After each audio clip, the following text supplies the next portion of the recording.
السلام علیکم ورحمۃ نحمدہ و نصلی علی رسول الکریم۔ مساکین بوجھ نہیں بنتے، رزق کا ذریعہ ہے۔ رسول اللہ صلی اللہ علیہ وسلم کی حدیث ہے، حدیث سنن ابی داود کی ہے اور حدیث نمبر ہے 2594۔ اور رسول اللہ صلی اللہ علیہ وسلم نے فرمایا، ضعیف لوگ اور کمزور لوگ ڈھونڈنے میں میری مدد کرو، کیونکہ کمزوروں اور ضعیفوں کی وجہ سے رزق دیا جاتا ہے، انسان کی مدد کی جاتی ہے۔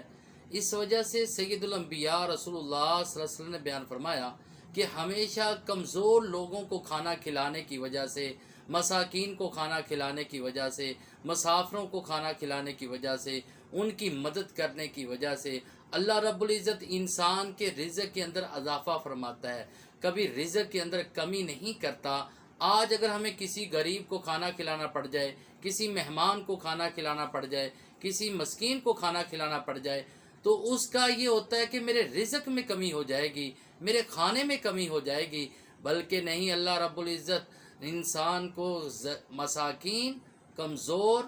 اور اسی طرح دوسرے جو ضعیف لوگ ہیں ان تمام کی وجہ سے انسان کے رزق میں اضافہ کرتا ہے۔ اسی لیے ہمیں ہمیشہ اپنے گھر کے ارد گرد، اپنے ہمسایوں میں، اپنے رشتہ داروں میں، اپنے ہمسایوں کے علاوہ دوسرے لوگوں میں ڈھونڈنے چاہیے کہ کون سا غریب ہے، کون سا مساکین میں شامل ہے اور کون سا بھوکا ہے، کون سا مسافر ہے، تاکہ اس کی مدد کی جائے، تاکہ اس کو کھانا کھلایا جائے، تاکہ اس کی پریشانی کو دور کیا جائے۔ اسی کی وجہ سے انسان کے رزق میں اضافہ بھی ہوگا اور اسی کی وجہ سے اللہ رب العزت انسان کی پریشانیاں بھی دور کرے گا، اللہ تعالی انسان کی مدد بھی کرے گا اور انسان کو وہاں سے رزق دے گا، یہاں سے انسان کو وہم و غمام میں بھی نہیں۔ یہ رسول اللہ صلی اللہ علیہ وسلم کا فرمان ہے۔ اللہ تعالی سے دعا ہے کہ اللہ تعالی ہمیں ہمیشہ ضعیفوں کی اور مساکین کی، کمزور لوگوں کو ڈھونڈ کر ان کو کھانا بھی کھلانا چاہیے، ان کی مدد بھی کرنی چاہیے، ان کی پریشانی بھی دور کرنی چاہیے،